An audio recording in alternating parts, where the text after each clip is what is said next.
Nah sekarang di dalam kitab Riyadhus Shalihin bagaimana? Imam An-Nawawi meriwayatkan tentang perkataan pernyataan Imam Asy-Syafi'i. Inilah kalau perlu saya tunjukkan nih kalimatnya ya. Ini nih. Qala Asy-Syafi'i rahimahullah. Imam Asy-Syafi'i rahimahullah telah berkata, wa yustahabbu, dan disunnahkan apa ayyuqra'a indahu syai'un minal qur'ani, dibacakan bagian-bagian daripada Al-Quran, disunnahkan dibacakan di samping kubur atau untuk si mayit, dibacakan bagian-bagian Al-Quran. Wa in khotamu, dan andaikan dikhatamkan apa Al-Quran indahu, Al-Quran dikhatamkan di samping kubur atau untuk si mayit, kana hasanan, maka ini merupakan hal yang lebih baik lagi. Ada tidak? Jadi Imam Asy-Syafi'i menyatakan sampai atau tidak? Sampai ya. Sunnah apa bid'ah? Sunnah. Kenapa kok menyatakan sunnah? Dari mana dasarnya? Nih ya. Kita melihat pada As-Sadrul Awal, kurun awal. Kembali ke kitab Ar-Ruh. Di dalam kitab Ar-Ruh ada riwayat yang tadi sudah dinyatakan dari sahabat Abdullah bin Umar.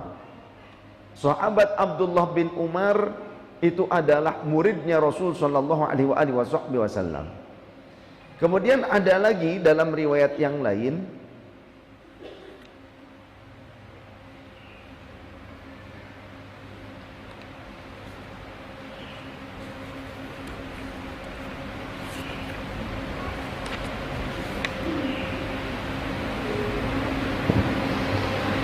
wa kanatil ansar, dan kebiasaan para sahabat Ansar, idza mata ahaduhum, jika salah seorang di antara mereka ada yang meninggal, ikhtalafu ila qabri akhihi, maka para sahabat Ansar akan bergantian, berbondong-bondong, berkelompok-kelompok untuk apa?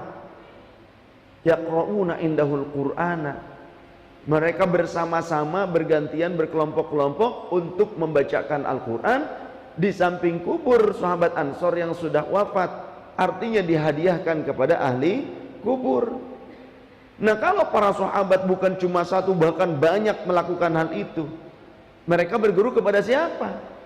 Para sahabat Ansor berguru kepada Rasulullah. Berarti ajaran Rasulullah seperti itu. Karena kalau tidak diajarkan oleh Rasulullah, para sahabat Ansor tidak akan melakukan itu. Apalagi kalau haram, menyelisih syariat, tidak akan mereka melakukan itu. Betul tidak? Tuh. Sedangkan para sahabat ini masuk kategori kurun salaf. Kurun salaf adalah orang yang hidup, orang yang lahir di kurun zaman Rasul SAW sampai tahun 300 Hijriah. Kalau lahir setelah 300 Hijriah itu namanya kurun khalaf. Nah, sekarang kurun apa? Kurun kalap sekarang mah. Kalap, serba kalap. Baru belajar dari Maulana Syekh Google radhiyallahu an, udah ingin dianggap sebagai orang alim, udah ingin dianggap sebagai orang yang mengerti. Kalap sekarang mah. Baru belajar sedikit aja,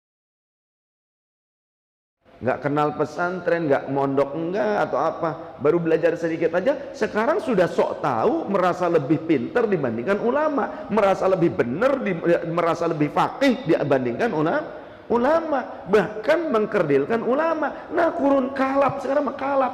Kenapa kalap? Karena kalau saya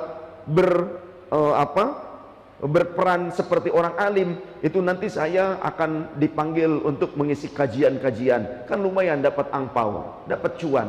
Jadi kalap sekarang mah dengan duit. Begitu, baru belajar sedikit aja udah pengen disebut sebagai orang alim. Orang alim yang beneran ditinggalkan. Kalap, kenapa?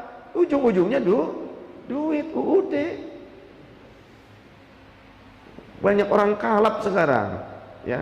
Kadang baca Quran masih tak-tek-tok, kemudian ingin dianggap orang alim. Nah, mudah-mudahan meskipun hanya sedikit dulu kita sampaikan, ini bermanfaat ya. Jadi valid referensi-referensinya, bahkan dari karya ulama kebanggaan mereka sendiri saya punya kitabnya, termasuk Majmu' Fatawa Syekh Ibnu Taimiyah 20 jilid saya punya, Iqtida' Shiratal Mustaqim saya punya, ada ya, Jala'ul Afham Syekh Ibnu Qayyim ada saya.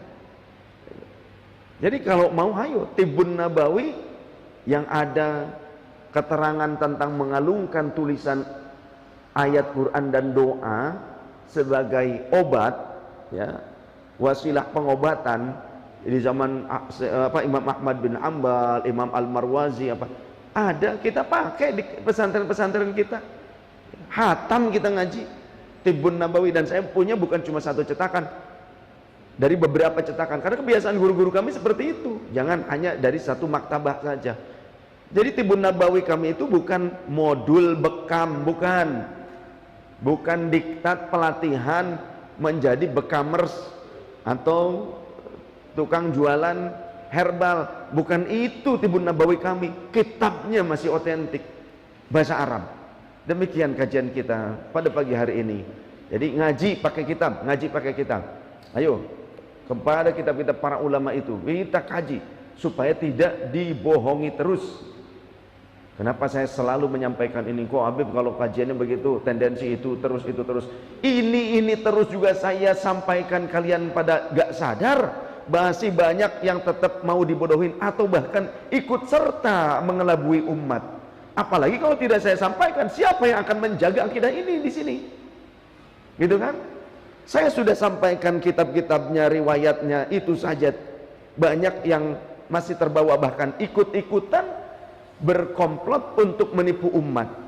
Apalagi kalau tidak saya sampaikan. Gitu.